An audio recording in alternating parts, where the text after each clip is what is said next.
Hi, and welcome to BSing Insurance. My name is Stephanie. And I'm Brian. And we are so glad you found us. We're here to BS some insurance. Today, we're going to talk about leadership and team building. Leadership excellence. Yes. Anybody out here find themselves in a leadership position or a team building position, or maybe they've been asked to be in this position or they want more, this is the podcast for you. Yes. I say leadership excellence for a reason. You know why? Why? That was the Army ROTC. It's on every patch. Is it? Yeah, on the shoulder sleeve insignia for Army ROTC. Interesting. Yep. Any other veterans out there? Brian served in the military for how many years? And I am an Army ROTC graduate. Yeah, with the University of Tampa. So Class of 05. We're old. Aging ourselves. There could be agents out there listening to our podcast that were born in 2005.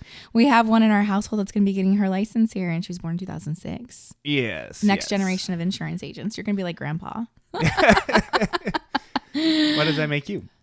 I mean, 29 forever. XXIII.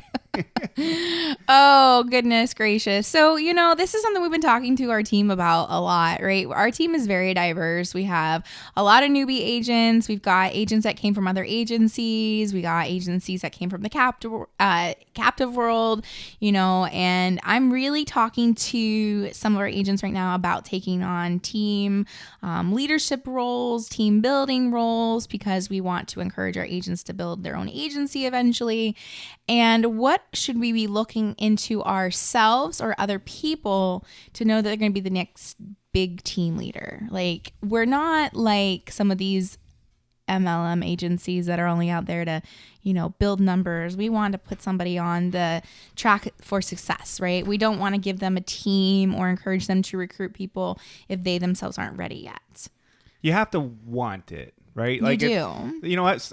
So many people are like, I want to be in management, or I want to be the manager or become the leader, just because they think it's that step that you have to take in order to be successful. Yeah. And in this business, that's not true. No. Right? You can be uber successful as an army of one. You don't need to have people underneath of you to make a bunch of money.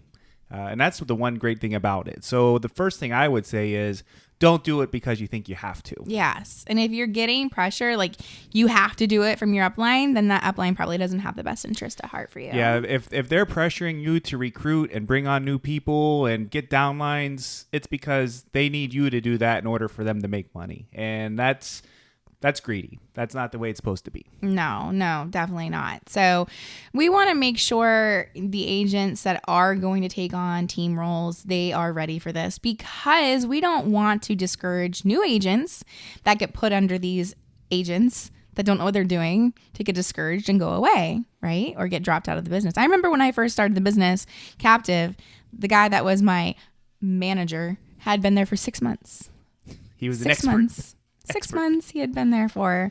And if that's how you run your agency, good for you guys. But I just don't believe in 6 months in this business you are ready to go out there and train agents, unless you literally you're just the best things to slice bread, right? It's definitely, if they came from a banking background and worked with this stuff on the side maybe already, Mm-hmm. right? It's not super hard to learn. No. But also the selling, for me anyways, learning the products and when to use what product and what to be looking for, that part wasn't hard. Mm-hmm. The selling is the hard part. So I would say that if somebody comes on with a bunch of sales experience in another industry, or just a really charismatic person that can sell anything, maybe they get to be the manager in 6 months if they can pick up on the products. But yeah, for the most part, that's not how it happens. No. And you got to know your limits too. And I think that is a problem. We've seen that. You saw that in your law enforcement career. And I've seen that in the insurance business outside of our agency,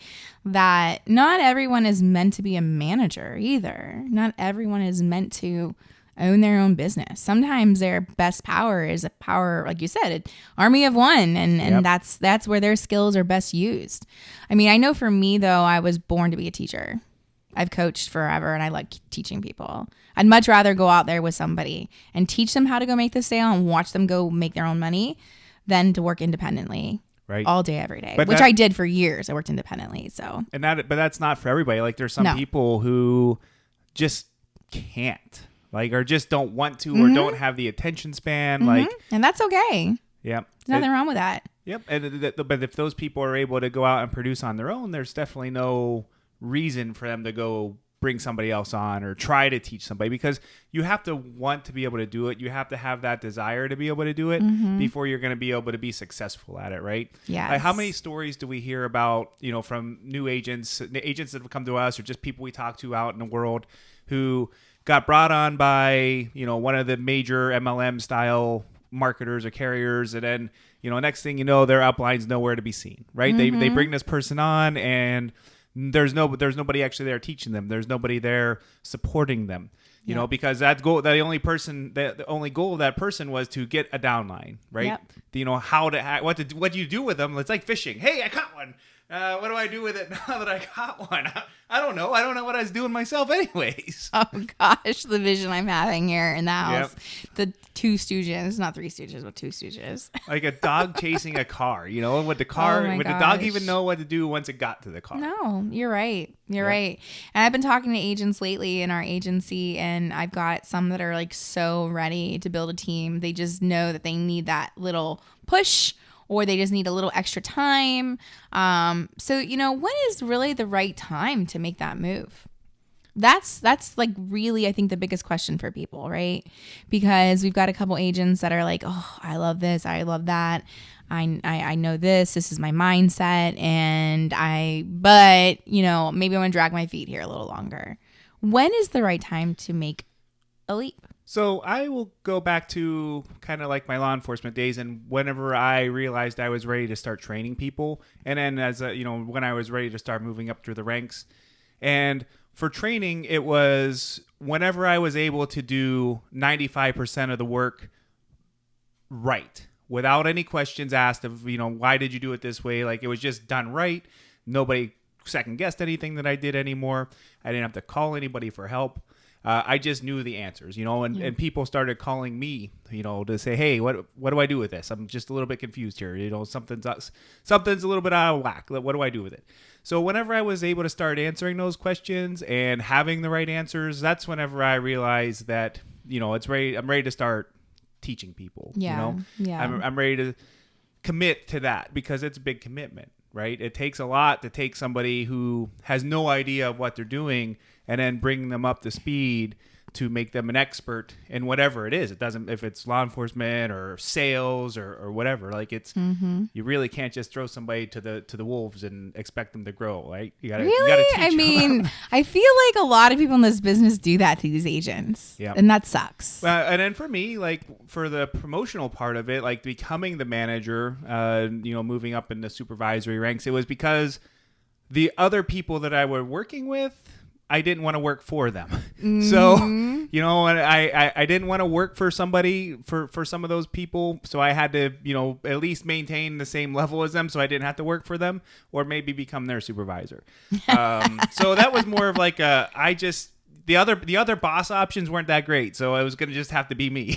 That's, I feel that. Yep. I feel that. But the great thing about this business is you don't have that problem, right? If your boss, depending on where you are, right? Yeah. So like I started becoming a trainer year and a half, 2 years into being an agent, and I wasn't paid for it. I got like free appointments. I'd go with newbie agents because management would ask me, hey, can you take so-and-so out, run leads, or can you go run this appointment for me with her or him? And I really enjoyed that. I got free appointments out of it, and I split sales. So for me, that was awesome. But I think my turning point when it was time to open up our own agency was when management changed.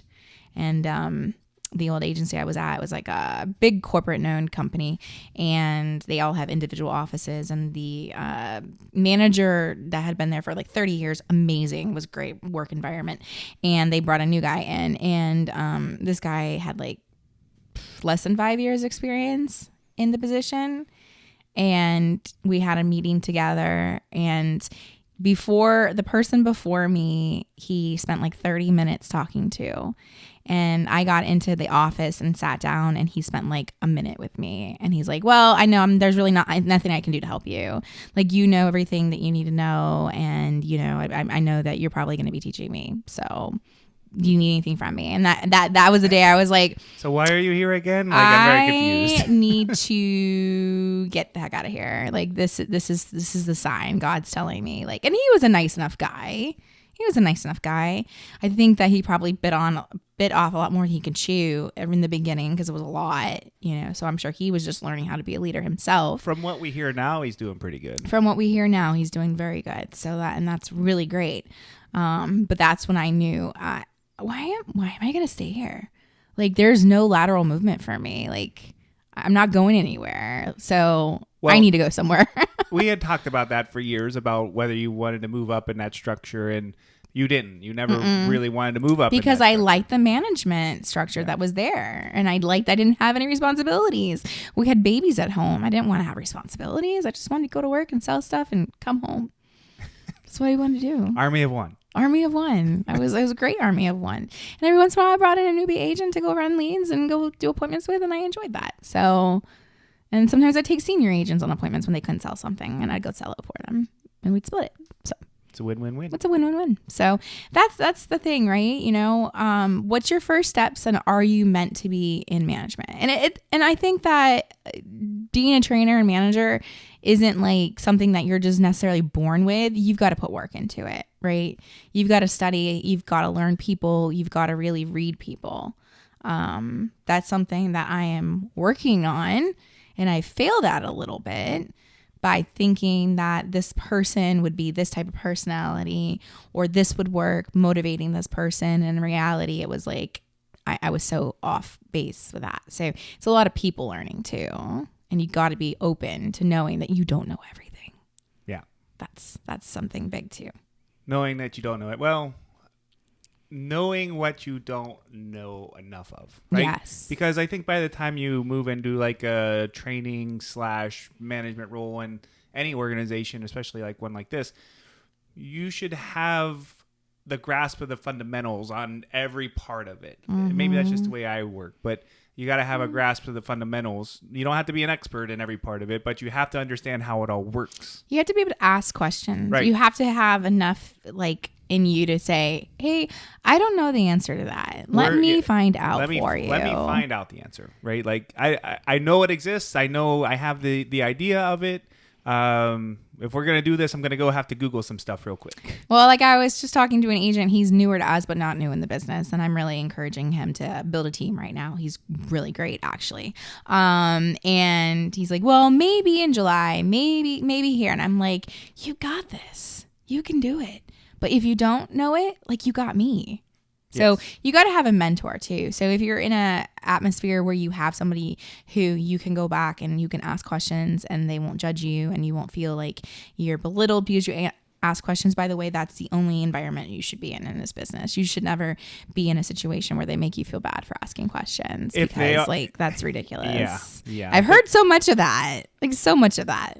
If they're making you feel bad for asking a question, and you haven't asked it a dozen times that day already, right? Because there is a limit. There's a limit. Brian has a limit. He's this is the military side of him. I've learned a lot working with him. If you work with your spouse, you learn a lot about each other. And it's funny, like what little things like just kind of get under his skin when somebody asks the same question like every day of the week. And he's like, they should know this already. That is the thing. Like for me, I don't mind telling somebody something.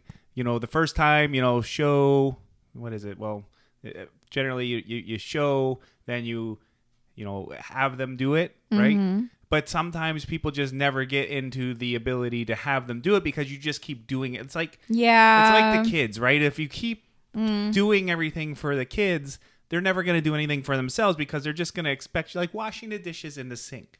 Like anybody else have teenagers and kids at home, by the way? Whenever the kids use a non-dishwasher safe Tervis tumbler, not Stanley cup, and then I just leave it in the sink for me to wash, And then, like, what am I teaching them? By washing that, which I have to do because you yell at me if the dishes are left in a sink. So Don't yell at you. she does. I hate dishes. It's like the one thing I hate doing is dishes. But what are we teaching the kids by every time they want to use that cup, it's clean because they left it in a sink and somebody else cleaned it for them, right? We're not teaching them to be self-sufficient. We're teaching them that they can just leave a mess and somebody else is going to clean it up. So that's the thing with teaching people to do the job as well, right? If you just keep doing it for them or giving them the answer, they're never going to learn, right? They're just going to keep coming to you for that answer. So what I try to do is, the first time I'll give you the answer. The second time, I might still give you the answer. It depends on, what the problem actually is. But as in my opinion, as that problem should be more and more simple for you, I'm giving you less of the answer. So eventually I'm getting to the point where I'm Googling the answer and sending you the Googling. And then I'm getting to the point where, I'm telling you what to Google. And then most people by that point, they've just figured out how to find the answer themselves at that point. So then they're coming me with the problem and the answer. And I'm telling them yes or no. And then after that, then they've got it, right? Yes. Yeah. I do that a lot. What do you think the answer is?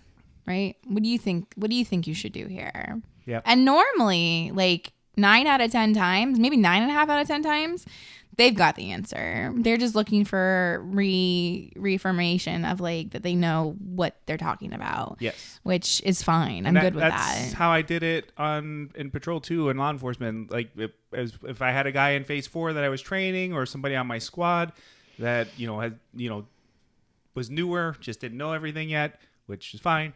Come to me with a question. Come to me with what you think the answer is too, and I'll tell you if you're on the right track, right? Mm-hmm. Most of the time, we're not in a situation where somebody's going to get hurt if it's not done exactly right now, right? Because that's entirely different handling of the situation. You can fix pretty much everything in this business, thankfully. Yes. So if something is, if it's not an emergency, I'm going to have you work through that problem and come to a solution, and then I'm going to tell you if you're right or wrong. And then if you're wrong, I'm just going to tell you you're wrong. Well, depending on where you're at in the training process, I'm going to tell you you're wrong and then make you go figure out where you're wrong and then fix it. So those military, law enforcement, fire background, you probably feel it. If you guys don't have that background, you probably think that it just sounds kind of like mean. But that's, kind of his personality. And then you have people like me that I'm more like... For me, people work to that, right? They work to the point where... If I'm just telling them they're wrong, it's because they've probably brought the same problem to me a dozen times and gone through the steps, and they're just not getting it. Yeah. Right? But you definitely have agents in our agency that would much rather talk to you than me, and then agents that don't want to talk to you at all. So the personalities, though, and I love it, right? Yeah. So because I know, if they don't do well with you necessarily, that me and them are going to be fine because I have that more. I've been a dance coach for 23 years. I've taught kids. I still do. I teach on Tuesday nights for 3 hours. I love it. I absolutely love it. It's not something I have to do. It's something I enjoy doing. I love work. I always say I love working with kids and older people because I love Medicare. But that's kind of how I am with the kids. I'm just more, let's take steps together type of person. And Brian's like, you've got this. Just figure it out. Well, by the time I get to the you've got this, let's figure it out, we've already gone the let's take steps together type thing. So maybe it's just the way you say it. No, I'm just kidding. Maybe I am also a little bit shorter than, not shorter height, but shorter tolerance for, mistakes. Because of the military and law enforcement background. Maybe. Yeah, and those are things that you need to come to reality. So we're having this conversation very candidly today because, if you do want to build a team, or if you have built a team and maybe you're struggling at it, or you're in management and you're struggling at it, or you're not wondering why, you're wondering why people aren't reacting to you, really self-assess yourself and see, am I doing what I'm doing? Is that working? Another thing I ask our team all the time is, what do you need from me? I keep that open communication 24/7 with them. Mm-hmm. Whatever you need. And if you look at my text messages, you look at our emails, you listen to our meetings, it's let me know what you need today. Let me know how I can help you. That's how pretty much every one of them ends. If you have a question, call, right? Let me know. Or text me or whatever the situation is. And I love that, right? But obviously, I want you learning every time you ask me those questions. I want you learning because I want most of our team to build their own teams. I do. And they're not all wanting to do that. And that's fine too. That's not a big deal. You know, I have some agents that are just super powerful by themselves and they'll be great, you know, and I think down the road they'll eventually want to build a team, you know, but it's not in their immediate future by any means. So kind of like to summarize everything, don't become a trainer or a leader until you're ready. Yes. Right? When you're ready. Don't expect it right away. Don't expect it right away. And take the guidance of the people over top of you. If your manager is saying, hey, you need to figure out this and this first before we can move you up to that next step, there's probably a reason for it. And it's because they've probably been there before or, seen other people making those, same issues, and they don't want that for you. So there's that. Yes. You pulled out a leadership book you've been reading. Did you have it open for a reason? Well, no, it's a book that the leadership team at our FMO is reading. It's John Maxwell's 5 Levels of Leadership, and it's kind of hard to see in the camera there, but there it is. I actually read this once before in ROTC, so I'm familiar with it. I'm reading through it again, and probably not as fast as I should be, but also life, right? So, but basically, Maxwell's general idea is that there's 5 different levels of leadership. You have your positional leadership, which is, you're appointed by somebody else who's in a leadership position, and now you're that new junior leader, right? So, which I think in this business is probably where we can put most people. Well, that's yes. Well, you earn the rest of them, right? Yep. Positional leadership, you get appointed to, but you're also the weakest in that particular spot because people only follow you because they have to. That's powerful too. Yes. And so if they don't have to do something for you, they're not going to do it. That's the problem with it. So that when you move up to the next level of permission, that's whenever people are following you because they give you permission. They're agreeing to follow you. So you've earned a little bit of their trust, right? So they're gonna do what you ask them to do because they're allowing that type of control. The next is production. Like you've produced things for other people, right? So that you've earned more of their trust from that. And then people development, which is where you should really be as like a mid-level or agency owner or whatever. Where people development is where you're taking that time. You're developing the next leaders, right? So you might have a leader underneath of you who has a team. You're developing leaders, you're developing people, you're developing the agency, and then the pinnacle leadership, this number 5 pinnacle, the top level. Actually, say what he does. People follow you because of who you are and what you represent. So, thinking towards that, back to the military time, right? If you see a general, especially when I was a new private, a general, you obviously respect the rank, but you hear stories about some of those guys, and then you see that star, right? And then you're like, all right, he's a big deal. He carries a lot of weight. You're gonna follow that guy not just because he's a general, but if they have a good reputation, you're following that reputation as well. And then same thing too with any other type of environment, any work environment, right? If you've risen to the top, people who know your reputation, know you live the values that you preach and do the things that you teach to other people, they'll put you at that number 5 level, right? So all those other levels, 2 through 5, those are earned. Those are earned by the people given to you by the people that you lead. You're not just appointed to those things. And the interesting thing is, you don't have the same level with everybody, right? So with you, me and you, we could be level 5 leaders with each other, right? But if we bring somebody else on, we might be down, at level 3, 1 or right? 2. Or 1, depending, right? Mm-hmm. So you don't move up until you start gaining the trust of the people underneath of you, right? And if you change organizations or you change positions, like you start back at 1. You start back at 1 until you move through. Yeah. But Maxwell does say, once you move through the first time, right? As you move up, it becomes easier the second time, right? Because you've learned what you're supposed to do, and how to get it done. So, cool book. I'm reading it again, so I might have missed it. It's been like 20 years since I read it the first time, so. He's only had it on his desk for like a month and a half, but he's been so busy. I'm just reading it here and there. So, if you want a good read it. Take a read through it. It's definitely a good book. So. Awesome. So we hope we brought you some value today. Our podcast is just us going back and forth talking about our experiences. So we hope that brings you something.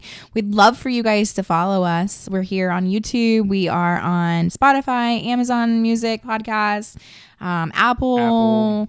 Pandora. We're all over the internet. The major podcasting we're all over spots. the internet. And we're BSinginsurance.com, SBGInsuranceGroup.com.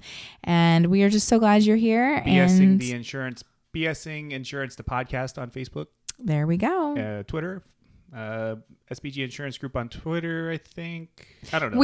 I don't really do the Twitter very much, or X or whatever it's called now. So TikToks, yes. TikTok, SBG Insurance. Love to see you guys there. That is us. Let us know, if you're in a leadership position, what do you think got you there? Any tips or tricks? Tips or tricks. For a new leader or even an established leader. If you read this book, let me know what you think about it. Dropping stuff all over the place. Just let us know. Drop us some comments. Send us an email. admin@sbginsuranceGroup.com is the email address. Would love to hear from you. All right. Or leave a comment in whatever commenting portal that you are viewing this on. Thanks so much. We'll talk to you guys next time. See you later. Bye.